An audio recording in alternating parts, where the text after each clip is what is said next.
Yes. Welcome back to Coffee in the Library. It has been quite a while since we have been with you, but we did not forget about you. We appreciate each and every one of you, and we enjoy our time in the library. Which other library do you know can allow you to have coffee inside the library itself? Yeah. Evergreen, right? Evergreen Library at KBC. Find time, check it out. It's pretty cool. So yes, welcome back, Pastor. Thank you. It's good to be back. Yeah. We've been away for some time. Yeah.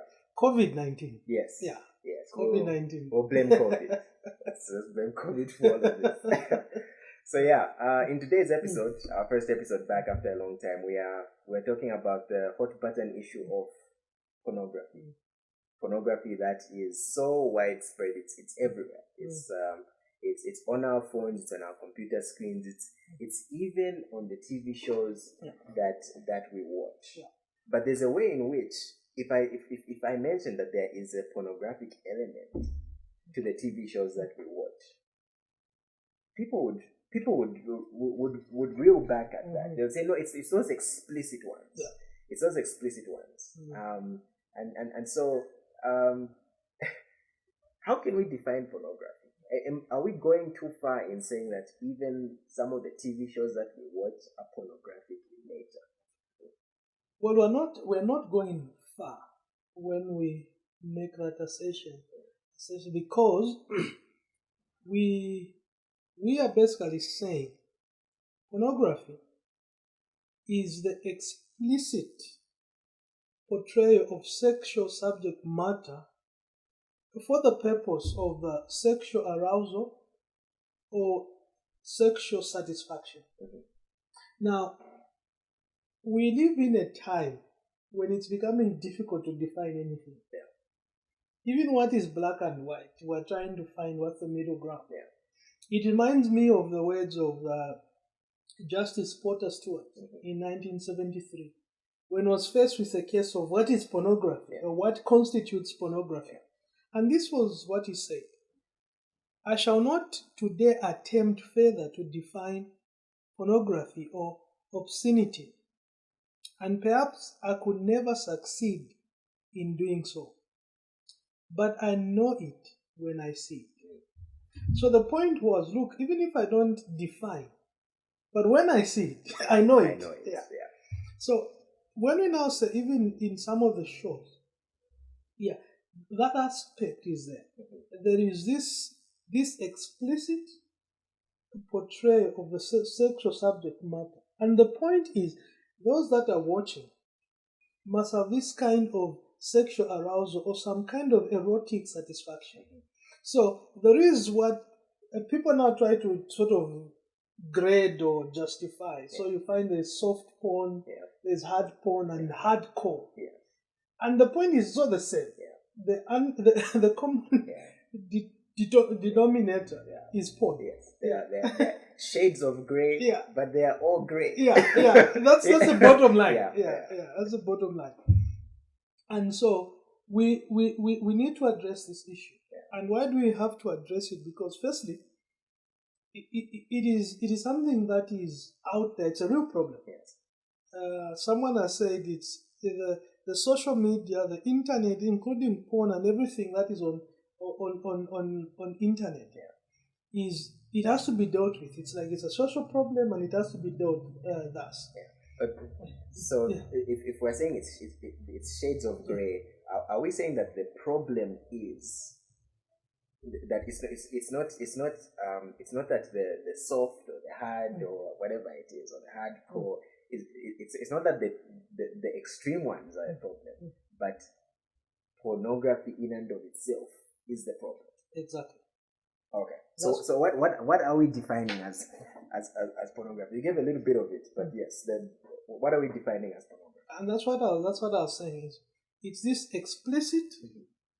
Then there's explicit portrayal of sexual subject matter. Now, in that explicit portrayal of sexual subject matter, you have the purpose is always for sexual arousal or satisfaction.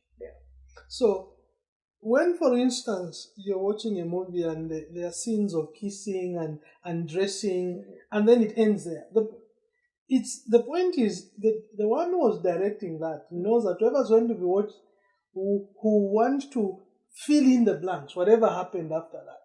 But what's the point? Is that explicit portrayal of this sexual subject matter, and the purpose is always to satisfy or to arouse sexual feelings in the person watching. So it's not about whether it's soft or not, but it is there this explicit portrayal of this whole aspect of sex in what is happening? So why is the portrayal sinful? To sort of frame the question a little bit better.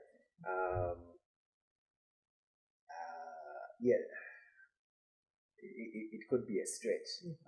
So if I show you this phone and I say this is my phone, the portrayal isn't sinful, right? Because it's my phone.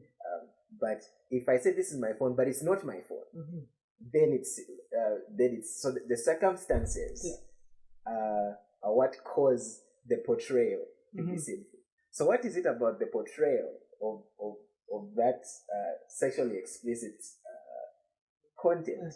What is it that makes the portrayal of that sin? Yeah. So the issue is, what is it that is being portrayed? Yes. What is it that is being portrayed is the fact that, one, I can get this lady, whoever it is, or this guy, whoever it is, whatever it is, for my own personal satisfaction. So it's just about me. Yes. What I can get out of that person or that person. So it's nothing about, what can I do for them? It's what can they do for me. And so what that does, it distorts this aspect of intimacy, sexual intimacy, or just intimacy in general. Because it is simply portraying that I can meet a guy in the street, and then if there is some kind of sexual arousal, why can't I have the guy? But then also it sort of portrays human beings, particularly ladies, as objects of our own sexual satisfaction. So I don't need to have a relationship. I don't even need to know their name. I don't even need to know where they come from. If I can have them for my satisfaction, I'll do it. So what we're saying the problem is not just it's a portrayal, but it's this explicit portrayal of sexual subject matter, which is a problem. And we're not just ending there. This sexual subject matter is for the purpose of sexual arousal. So it's literally a perversion. Yes. It's a distortion of all what the sexual matter is in the area of sex. What God made for good. Yes. We have it's been distorted because what pornography, the world of pornography is doing is it's first of all it's telling us that the most important thing in life is sex. That's one. Then two, not limiting sex within the boundaries of marriage as God has said it. It's that if you want it, you can have it. Anytime, anywhere, it doesn't matter. It's just a click of a button. But this presents a very interesting dynamic. What we see portrayed, we get once upon a time you could say that we knew about the world through the books that we read, but now we know about the world through the movies that we watch, what we see on TV. And what we see on TV is basically that everyone is just itching to have sex. It doesn't. You walk into a bar, and I'm a young man. I walk into a bar. I find women there. All of them there are in it for a good time, either a good time to drink or a good time to have sex. And so the world is presented as this image where all of us are just out here looking for, and we're looking for it, and we are ready all the time. Precisely. Yes. Or anytime you find us, you wake someone up in the middle of the night and you are ready, you are ready, willing everything for sex. Isn't that a perversion in and of itself? It is. It is a perversion. That's one. And then two, that's not true about human life. I always get amazed. You find advertising a perfume. There's this guy without a shirt. There's this woman who sort of just hovering herself around the guy, and there's touching and all those things. And they're saying, look, is that necessary? Just perfume. Just tell us this perfume and that's all. So there is this unreal portrayal of human life. Like human beings are just thinking about sex, just want to have sex, and in the middle of the night you wake up, you're just thinking of sex and all those things. So this portrayal is a perverse portrayal of what human life is all about. That's one. Then two, this portrayal that it's also a perversion, a distortion of real life. Because real life is not about a man and a woman in bed. Real life is about developing relationship, getting to know each other, falling in love with one another, and then ultimately marriage, and then that's when you can have sexual fulfillment. Real life is about me wanting to ask myself, what can I do for the good of another? But what pornography does is, I want that one, I can have her. If I can't have her physically, I'll have her through cyberspace. And then the people advertising know. The people behind these things know, because they know that, particularly for young people, that there are these, you reach a point where there are these hormones that are raging within you. And then you find a world that seems to tell you there's a way in which you can have fulfillment of these hormones without necessarily, without paying the price. Yes, there's no price. Free. Yes, it's free. Yes. Just need to have a phone and internet. It's free or it's cheap. Yes. Now, what young people don't realize is that sin can bring you pleasure, but it cannot make you happy. There's a difference. So you can feel nice at that moment. When you are done, you're like, you feel guilty. It sort of, and the more you are engaged in pornography, the more you're becoming addicted. Because it's pornography touches on the nerve center of the brain that causes you excitement. Now, it's been said that for pornography to produce the same effect, you need stronger and stronger, or more and more of it. So it starts with a little. Before long, you are looking for more, and before long, you want more. And then the study also shows that eventually you want now to have the real thing, the real life. So you now begin to look at women simply as object of sexual pleasure for you, and it explains why we're having a lot of cases of defilement and rape. Because in your mind, you're convinced that if I can have this type of a body or this type of a person, I'll be satisfied. You have that type. You're not satisfied. Your brain tells you, no, I meant something more. So you're just, it's a merry-go-round kind of thing, a roller coaster where you are never satisfied. Why? Because it is unreal. There's something you touched on there that would be very interesting to sort of dive in on. It's that pornography is a detachment from reality. There's the images, the videos that are portrayed, the images that are portrayed are not real in that sense. It's completely detached from reality. But what it really brings to my mind is it's like the promise of the devil in Genesis 3. Right? He comes and he says, what God has promised is not sufficient. He's withholding certain good things from you, and that's sort of how it comes out when we're talking about it. It's almost like we are the prudes who are there saying, don't enjoy the good things in life. like pornography is good, but don't enjoy it because there's sort of what you should enjoy is lesser. It's almost like we are taking away the good and making them settle for less. And yet, what God promises, what the Lord Jesus Christ promises, is, "I have come that you may have life and have it abundant." Right? In the presence of God is life and light and flourishing. So, is what is on offer, because God is saying, if you don't go in this direction, what I have is an abundant life. So can you speak of that? Okay. Yes. Yeah, you see, the problem is that because of sin seeks immediate gratification. So it doesn't matter the consequences. The point is, this is my need. Has it been met? Okay, now let's face the consequences later. Now, one of the reasons why I've been talking about this issue is, first of all, we want those listening to realize that those raging hormones in you, those feelings in you, are not from the devil. Yeah, God created you with those feelings. But it is God who said, those feelings have created a boundary in which you can have fulfillment. And this is not just imaginary fulfillment, real fulfillment.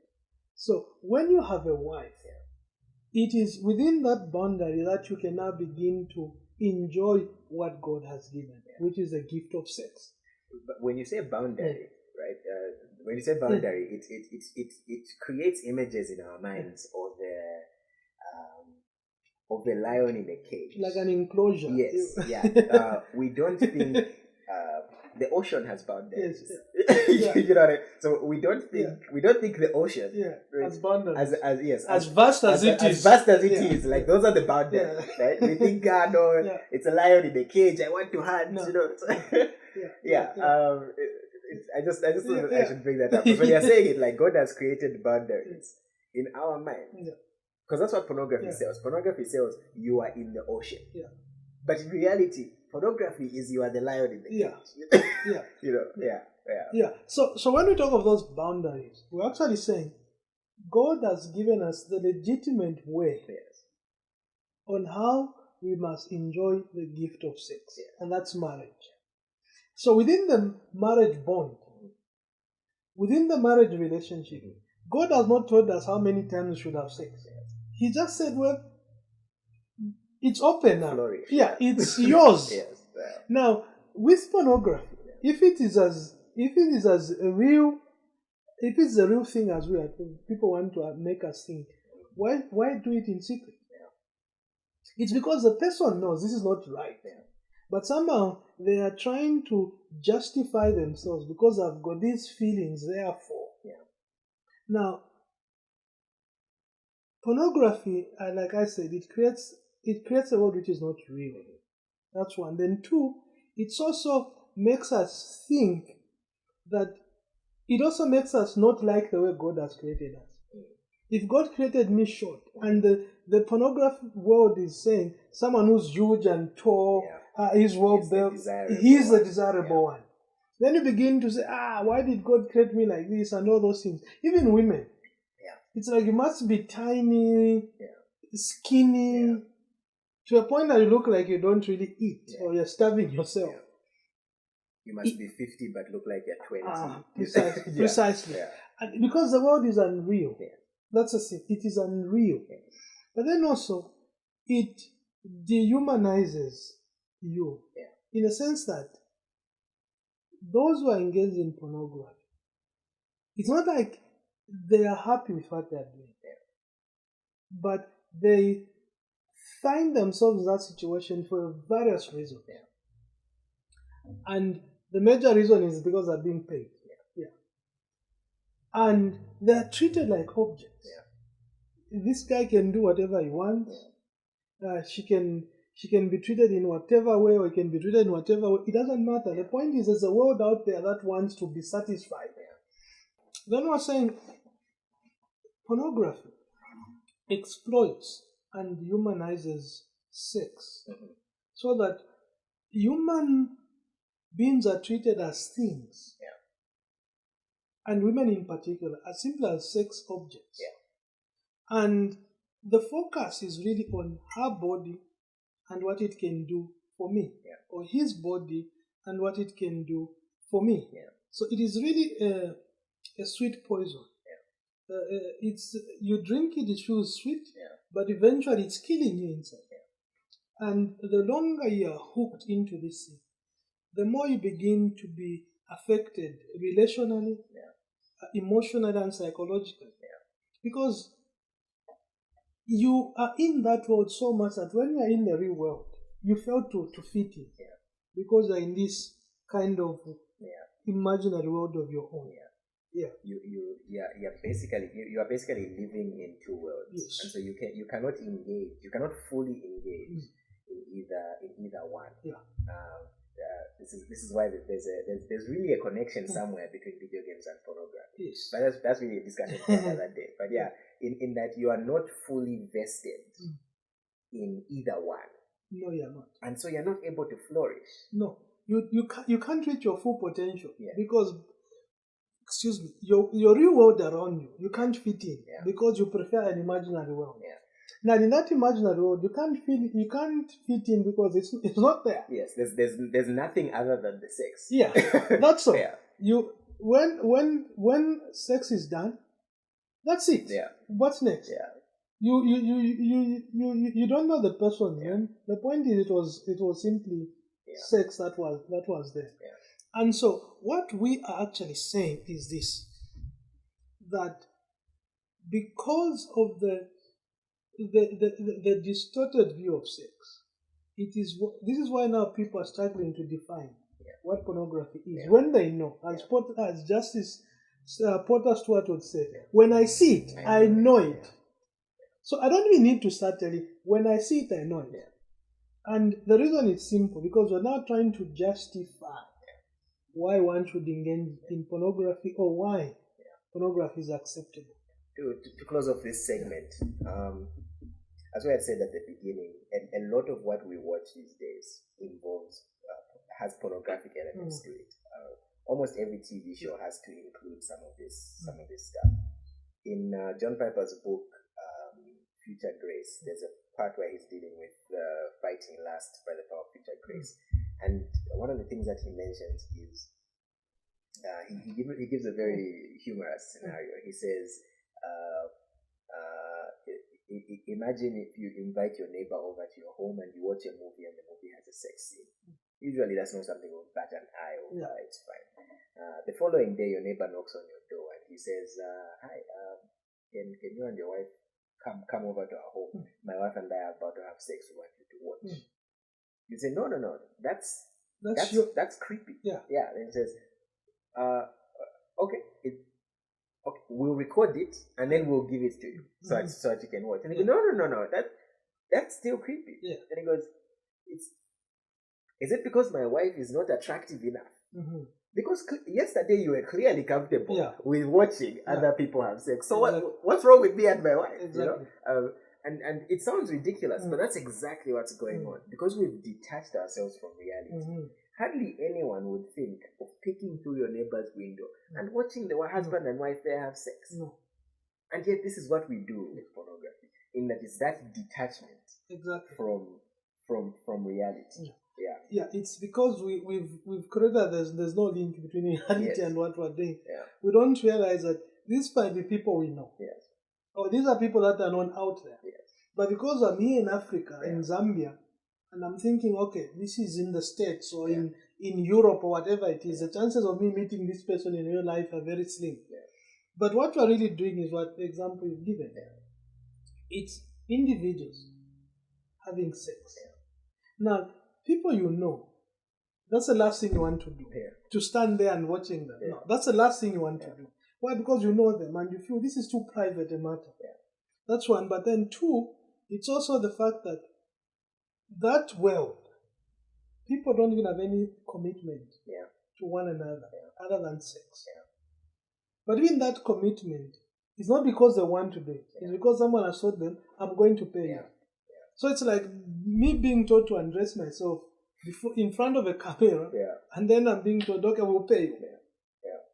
So I do it. And we must not forget, acting is pretending. So even that word, it's pretense. It's not a real word. It's people acting, and it's not the real thing. Yeah, and I think to close off the segment, a very interesting comparison would be if you are a viewer, our listener, were to come in and join us for an episode of Coffee in the Library, you would. This isn't acting. This isn't pretense. No. There's a way in which you would be interacting with us as human beings, as Pastor Sibale, as Mwansa, right? You wouldn't be relating to our persona, No. right?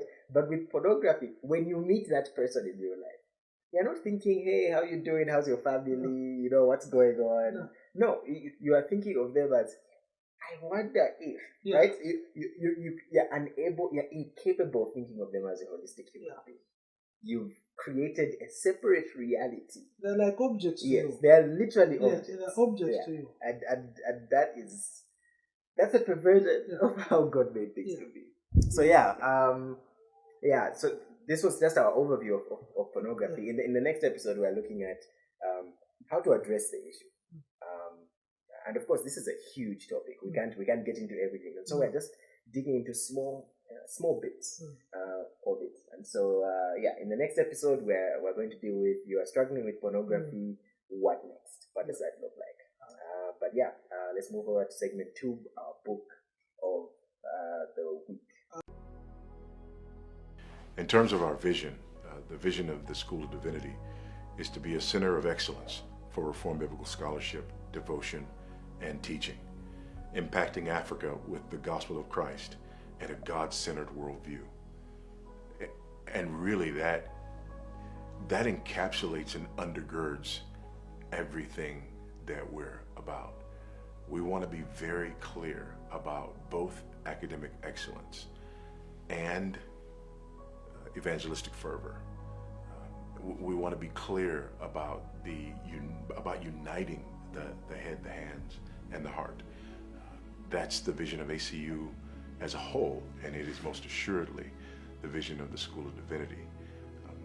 The other thing that's important is that we view what we do in the School of Divinity as part of ACU. That's why we chose to be School of Divinity as opposed to a seminary. And everybody keeps using the term seminary. And when we started, that's what we talked about. But a seminary is a standalone institution. A School of Divinity is part of the broader university. So we're not separate from ACU. We're not other than ACU. We are an arm of ACU. We are intricately involved and ingrained in the ethos of ACU. And that's important from two perspectives. Number one, it's important because when you talk about universities going adrift, there are a couple of things that happen that lead to that. One is you separate the university from the church. When you look at the great universities and the Harvards of the world and Princetons of the world, the first step in their theological and moral decline is that you divorce their work from the church. And you divorce it from the accountability of the church, and you divorce it from the influence of the church. The second thing you do is you divorce the School of Divinity from the broader university. And so now all of a sudden, you have this bifurcated view of education. And we think that, the academic pursuits, we think things like, business and agriculture, or the sciences or whatever, it's over here. And the matter of theology and theological education belongs over here, which facilitates that downward decline of the university over and against the School of Divinity or the seminary. And because they're both divorced from the church, eventually the decline happens in both places. And that is almost universally true of early theological institutions. When you look, for example, at the Ivy Leagues, the universities are completely removed from and antagonistic toward the things of God. And the seminaries or schools of divinity are completely awash with pragmatism, postmodernism, and with heresy. So it's very important to us, for the sake of the university and for the sake of the School of Divinity, that we maintain that relationship and that both maintain our relationship with the church. So ACU is a ministry of the Reformed Baptist Churches of Zambia. The School of Divinity is an integral part of the ministry of ACU.